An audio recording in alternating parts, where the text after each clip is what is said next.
26واں پارہ ہے سورۃ قاف، آیت نمبر 30۔ اعوذ باللہ من الشیطان الرجیم، بسم اللہ الرحمن الرحیم۔ یوم نقول لجہنم هل امتلأت وتقول هل من مزید۔ صدق اللہ العظیم۔ ماقبل اللہ جل شانہ نے بیان فرمایا کہ قیامت کے دن انسان کو اللہ کے سامنے پیش کیا جائے گا۔ ایک فرشتہ اس کو حاضر کرنے والا ہوگا، دوسرا اس کا عمل نامہ پیش کرنے والا، اور پھر ان کو کہا جائے گا کہ اس کو جہنم کے اندر ڈال دو۔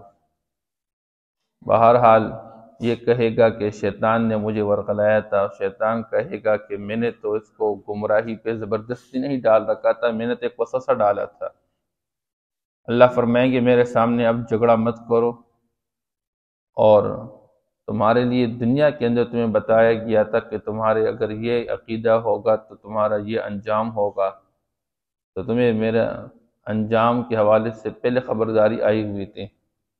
اب ہمارے ہاں قول تبدیل نہیں کیا جاتا، جو ہم نے کہا تھا کہ کافر کے لیے ہمیشہ کی جہنم ہے اور ایمان والوں کے لیے ہمیشہ کی جنت و مبارک نعمتیں ہیں، تو اب اس میں کسی قسم کی تبدیلی نہیں کی جائے گی۔ اور یہ قول کس دن ہوگا؟ تو یوم نقول لجہنم، یہ ظرف مفعول فیہ بن رہا ہے ما قبل کے لیے، یوم ما یبدل القول لدیہ کے لیے، کہ یہ اللہ جل شان جو فرماتے ہیں کہ میرے ہاں قول تبدیل نہیں کیا جائے گا اس دن جس دن نقول لجہنم، ہم جہنم سے کہیں گے حل امتلأت، کیا تو بھر گئی ہے، وتقول، اور جہنم کہے گی حل من مزید، کیا اور بھی ہے۔ یعنی دنیا کا فاسق اور فاجر اور کافر انسان یہ اپنے ظلم و ستم کی بنیاد پر جب جہنم کا مستحق بن کر جہنم میں ڈال دیا جائے گا، تو جہنم کے اندر یہ بندے ڈال دیے جائیں گے، اور وہاں پر اللہ جل شانہ پوچھیں گے بتاؤ تیرے اندر اور کوئی جگہ ہے، اور بھی ڈال دے جائیں گے، یہاں تک کہ جہنم کے اندر کچھ جگہ بچ جائے گی۔ آپ صلی اللہ تعالیٰ علیہ وسلم نے فرمایا یہاں تک کہ اللہ جل شانہ اپنا قدم رکھ دیں گے، یعنی اپنی نور کی ایک تجلی ظاہر کر دیں گے جہنم کے اوپر، اور وہ جہنم کہے گی بس اب میرے ہاں مزید گنجائش نہیں ہے۔ اس لیے جہنم یہ ایک حقیقت ہے، بعض لوگ اس حقیقت سے انکار کرتے ہیں، کہتے جہنم کوئی نہیں لیکن بس صرف تکلیف ہے، حالانکہ اللہ جل شانہ نے جہنم اور جنت اس کو بیان کیا ہوا ہے اور اس کی ایک حقیقت بیان کی ہوئی ہے۔ وَأُزْلِفَتِ الْجَنَّةُ لِلْمُتَّقِينَ غَيْرَ بَعِيدٍ، اور دنیا کا نیک اور صالح اور مومن انسان جو دنیا کے اندر اللہ کے بتلائے ہوئے طریقے زندگی کو اپناتا تھا، پیغمبر کے طریقے حیات کو نمونہ سمجھ کر کے مطابق زندگی گزارتا تھا، ان کے لیے جنت کو قریب کیا جائے گا۔ وَأُزْلِفَتِ الْجَنَّةُ لِلْمُتَّقِينَ، پرہیزگاروں کے لیے، اللہ کی نافرمانی سے بچنے والوں کے لیے، رسومات سے بچنے والوں کے لیے، سنت کے مطابق زندگی گزارنے والوں کے لیے یہ جنت قریب کی جائے گی۔ تو یا جنت کا قریب کر لینا یا جنتیوں کو جنت کے قریب لے جایا جائے گا۔ غیر بعیدین، یہ جنتی اس سے دور نہیں ہوں گے، یہ متقین اس سے دور نہیں ہوں گے۔ ھذا ما توعدون لکل اواب حفیظ، جب یہ جنتی جنت کے قریب لے جائے جائیں گے، ان سے کہا جائے گا یہی وہ چیز ہے جس کا وعدہ کیا جاتا ہے۔ لکل اواب حفیظ، ہر اس شخص کے لیے جو لوٹنے والا ہو اللہ کی طرف، ہر آن ہر گھڑی اللہ کو سوچ کے، اللہ کی ناراضگی سے اپنے آپ کو بچانے والا، کبھی کسی لمحہ اگر دل میں غفلت آ گئی تو فوراً توبہ کر کے اللہ کی طرف لوٹ جاتا ہے، بار بار اللہ کی طرف، صبح شام اللہ کی طرف لوٹنے والا۔ یا اواب کا دوسرا ترجمہ ہے اللہ کی تسبیح کرنے والا، یا جبال اوبی معہو، تو یہاں پر اس آیت کے اندر اوبی، یہ پہاڑوں کو اللہ حکم دے رہے کہ تم بھی تسبیح کرو حضرت داؤد علیہ السلام کے ساتھ۔ تو مراد اواب سے وہ بندہ ہے جو اللہ کی بہت زیادہ تسبیح کرنے والا، اللہ کی پاکی بیان کرنے والا، اللہ کے لیے عیب اور نقص سے نفی کرنے والا۔ سبحان اللہ وبحمدہ، سبحان اللہ وبحمدہ، سبحانک اللہم وبحمدک، صبح شام یہ تسبیح کرنے والا کہ میرا رب ہر عیب سے پاک ہے، ہر نقص سے پاک ہے، وہ ہر صفت کا مالک، ہر کمال کا مالک ہے۔ جس کا دل اللہ جل شانہ کے لیے وہ پاک اور صاف، اس کی زبان اس کی پاکی کو بیان کرنے والا۔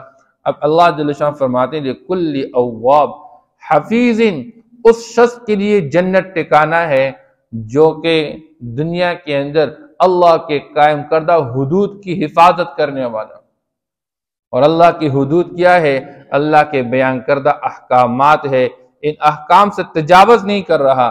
جو اللہ نے فرمایا یہ کرو تو وہ کر رہا ہے، جہاں سے منع کیا ہے یہ اللہ کی باؤنڈری ہے، اس سے تجاوز نہیں کرنا، بس وہاں سے اپنے آپ کو بچا کے رکھتا ہے۔ تو اللہ کی حدود کی حفاظت کرنے والا، اللہ کے اوامر کو بجا لانے والا، اور اللہ کے ہر منع کردہ چیز سے اپنے آپ کو بچانے والا، اس طرح کے لوگوں کے لیے اللہ فرماتے ہیں یہ جنت ہم نے تیار کر رکھی ہے، اور جنت کو قریب کیا جائے گا ان متقین کے واسطے۔ اور اللہ فرماتے ہیں من خشی الرحمن بالغیب، یہ اواب حفیظ سے بدل بن رہا ہے، وہ مبدل منہ بنتا ہے اور یہ اس کے لیے بدل بن رہا ہے۔ من خشی الرحمن یعنی اللہ کی طرف لوٹنے والا، اللہ کی حدود کو قائم کرنے والا اور اس کی حفاظت کرنے والا، وہ شخص ہوگا خشی الرحمن جو رحمان ذات سے ڈر چکا، بالغیب بن دے کے، اللہ کو دیکھا نہیں ہے لیکن اللہ نے جو بیان فرمایا بن دے کے اس پر یقین رکھتا ہے، اللہ کی عظمت کو دل میں رکھتے ہوئے اللہ کی نافرمانی سے اپنے آپ کو بچانے والا۔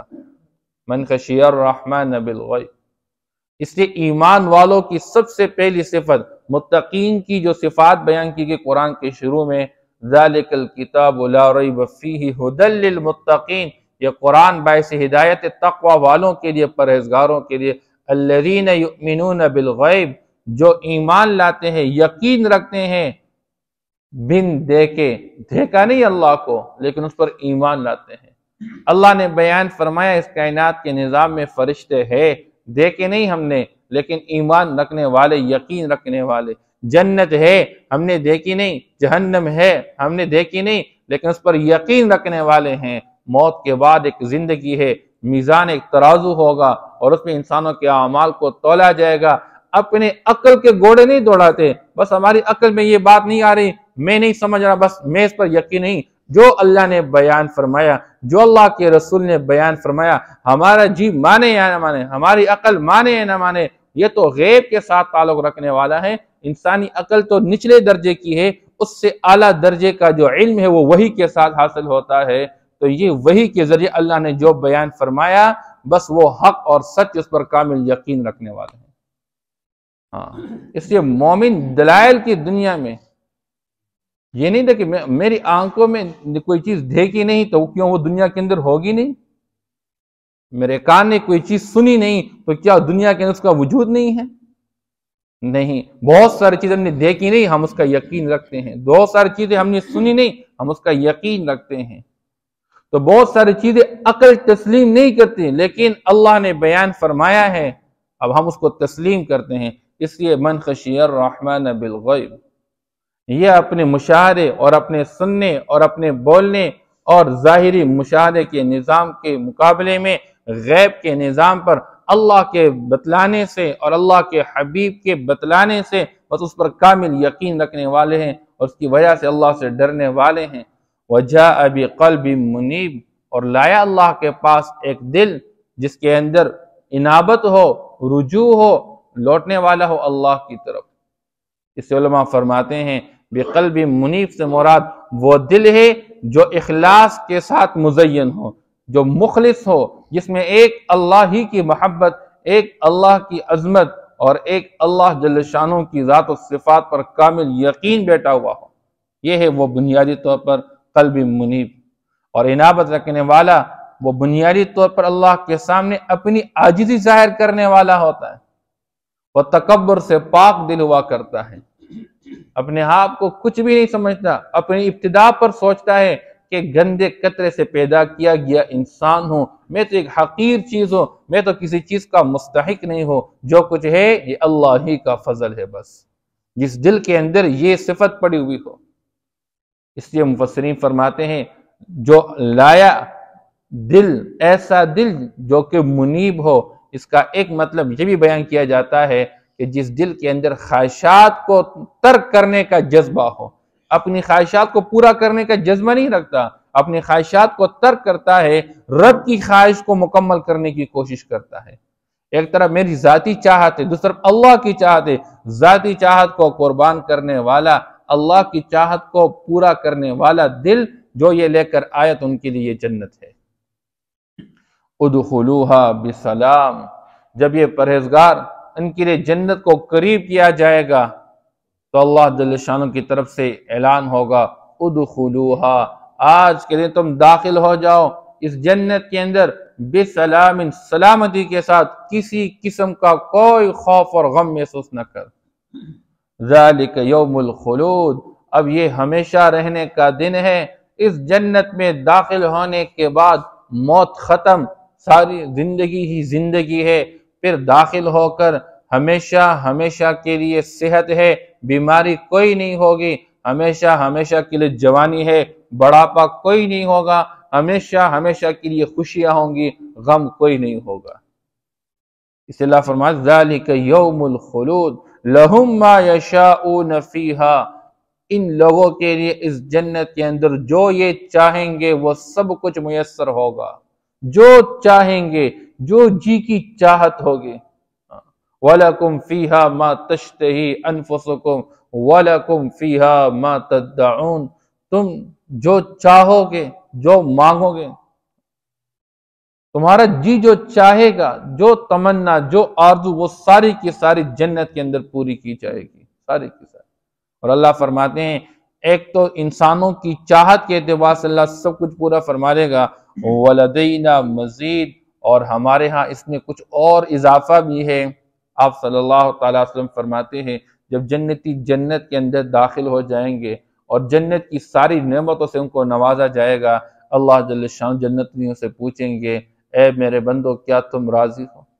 بندے کہیں گے اللہ کیوں راضی نہ ہو، آپ نے تو ہمیں وہ سب کچھ عطا کر رکھا، کیونکہ جنت میں اللہ نے وہ نعمتیں تیار کر رکھی ہے ما لا عین رأت ولا اذن سمعت، کہ جن کو آنکھوں نے کبھی دیکھا نہیں، جن کو کانوں نے کبھی سنا نہیں، اور انسانوں کے دل میں ان کا خیال تک نہیں گزرا ہے۔ ایسی اعلیٰ نعمتوں کا مرکز جو کہ جنت ہے، اللہ فرمائیں گے اچھا کیا تم چاہتے ہو میں تمہیں کچھ اور بھی دے دوں؟ اللہ اور کیا ہوگا؟ اللہ جل شانہ پردوں کو ہٹا دیں گے اور اپنا دیدار کرا دیں گے۔ یہ وہ مزید ہے کہ اللہ کا دیدار ہوگا۔ پھر جنت کے اندر عام لوگوں کے لیے ہفتے میں ایک دن اللہ کا دیدار ہوگا، اور وہ ایک دن جب اللہ کا دیدار کریں گے تو ان کا حسن اور بھی بڑھ جائے گا، اور بھی بڑھ جائے گا، اور ان کو دیکھنے والوں کا حسن اور بھی بڑھ جائے گا۔ اور جو اللہ کے مقرب لوگ ہوں گے، زیادہ نزدیک لوگ ہوں گے، خواص لوگ ہوں گے، وہ صبح شام اللہ کا دیدار کریں گے، صبح شام اللہ کا دیدار۔ اللہ ہم سب کو نصیب فرما دے۔ وَكَمْ أَهْلَكْنَا قَبْلَهُمْ مِنْ قَرْنٍ، آج دنیا کا ظالم اور جابر اپنی قوت اور طاقت کے نشے کے بل بوتے آج دنیا کا فرعون بن کر یہ سمجھ رہا ہے کہ میں قوت اور طاقت کا مالک ہوں، میرا کوئی کچھ نہیں بگاڑ سکتا۔ اللہ فرما رہے ہیں وَكَمْ أَهْلَكْنَا قَبْلَهُمْ مِنْ قَرْنٍ، اور بہت ساری بستیوں والوں کو اللہ فرماتے ان سے پہلے ہم نے تباہ و برباد کر دیا۔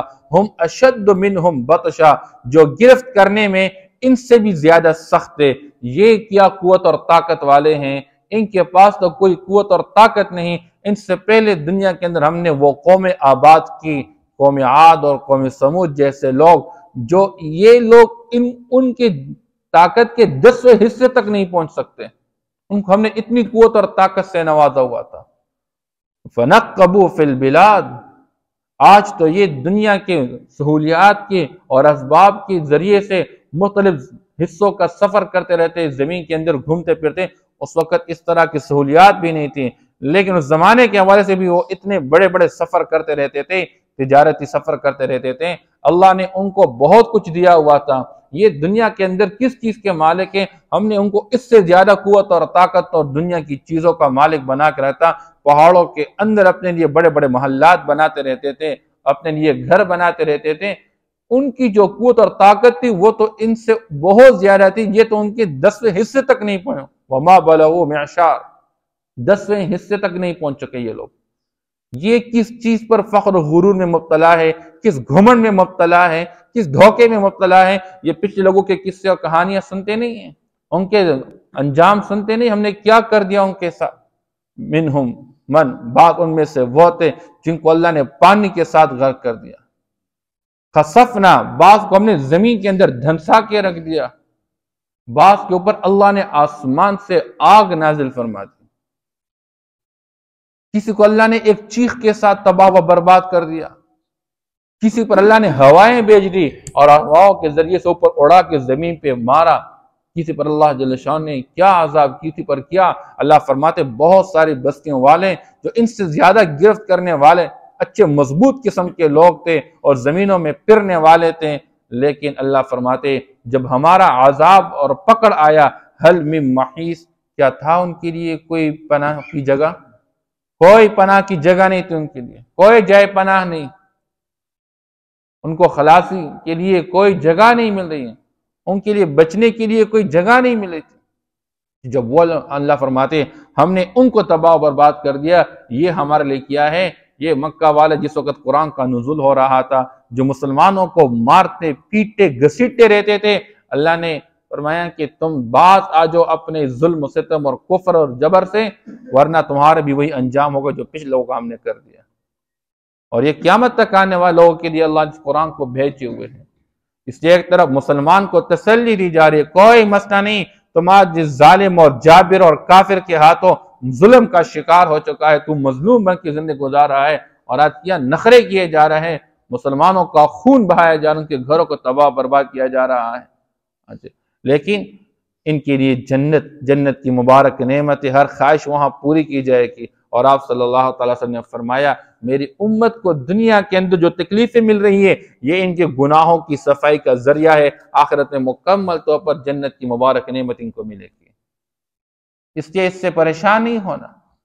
اور ظالم اور جابر کو اللہ لیکن اللہ فرماتے ان فی ذلک لذکری لمن کان لہ قلب، ہم جو کچھ بیان کر رہے ہیں اس میں نصیحت ہے، یہ قرآن ایک نصیحت نامہ ہے، لیکن اس شخص کے لیے جس کا دل ہو، جو دل رکھتا ہو، لمن کان لہ قلب، جو دل کا مالک ہو۔ اور قلب عربی زبان کا لفظ ہے، پلٹنے کو کہتے ہیں، یعنی دل وہ ہوتا ہے جس کے اندر پلٹنے کا جذبہ ہو، جو اچھی بات سنے تو خوشی محسوس کرے، جو بری بات سنے تو دکھ درد اور غم محسوس کرے۔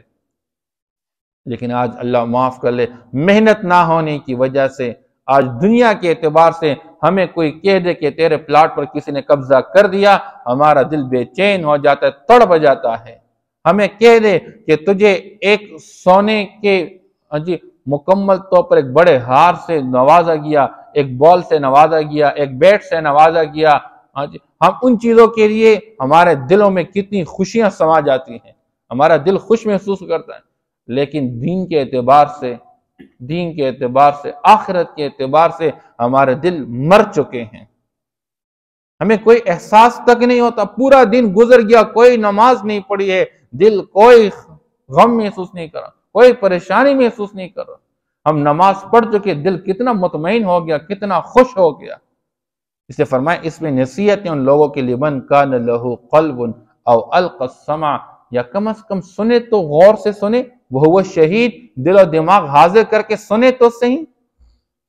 آج لوگ سننے کے لیے بھی تیار نہیں ہے، پورا دن رات لوگ سننے کے لیے تیار ہے، بکواسات کی سننے کے لیے، تبصرے سننے کے لیے، دنیا والے اپنی عقل کو دوڑا کے اور اپنی عقل کے گھوڑے چلا کے لوگوں کو اپنی باتیں سمجھانے کے لیے، اور لوگ بھی صبح سے لے کر شام تک سننے کے تیار ہیں، لیکن اللہ کا قرآن، اللہ کے پیغمبر کی حدیث کو سننے کے لیے کوئی تیار نہیں ہے۔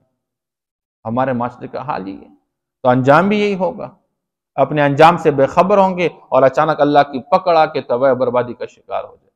اس لیے اللہ فرماتے ہیں اس نصیحت نامے کے اندر نصیحت ان کے لیے جو دل رکھتا ہو اور کان لگا کے غور سے سننے والا ہو، جس کا دل و دماغ حاضر ہو جائے۔ اللہ ہم سب کو اس نصیحت پر عمل کرنے کی توفیق عطا فرمائے۔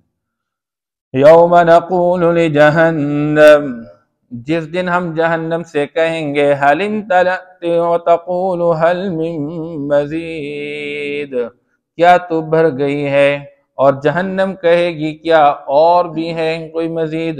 وَأُزْلِفَتِ الْجَنَّةُ لِلْمُتَّقِينَ غَيْرَ بَعِيدٍ، اور جنت قریب کی جائے گی پرہیزگاروں کے لیے کہ وہ اس سے دور نہیں ہوں گے۔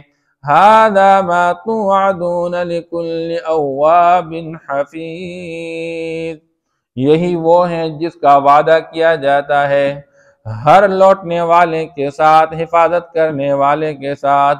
من خشی الرحمن بالغیب، جو رحمان ذات سے ڈر گیا بن دیکھے۔ وجاء بقلب منیب، اور لایا انابت رکھنے والا، رجوع رکھنے والا دل۔ ادخلوها بسلام، داخل ہو جاؤ تم اس جنت کے اندر سلامتی کے ساتھ۔ ذالک یوم الخلود، یہ ہمیشگی کا دن ہے، ہمیشہ رہنے کا دن ہے۔ لہم ما یشاءون فیہا، ان کے لیے جنت کے اندر وہ ہوگا جو وہ چاہیں گے۔ ولدینا مزید، اور ہماری طرف سے اور بھی اضافہ ہوگا، یعنی اللہ کا دیدار ہوگا۔ وَكَمْ أَهْلَكْنَا قَبْلَهُمْ مِنْ قَرْنٍ، اور بہت ساری بستیوں والوں کو ان سے پہلے ہم نے تباہ و برباد کیا۔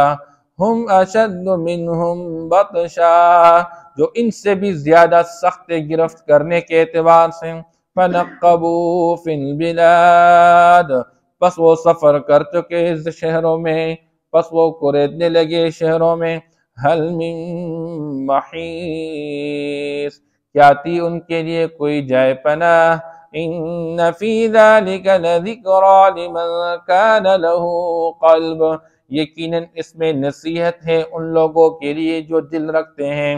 او القی السمع، اور یا کان لگا کر سنتا ہے، وہو شہید، اس حال میں کہ وہ حاضر ہو۔ صدق اللہ العظیم۔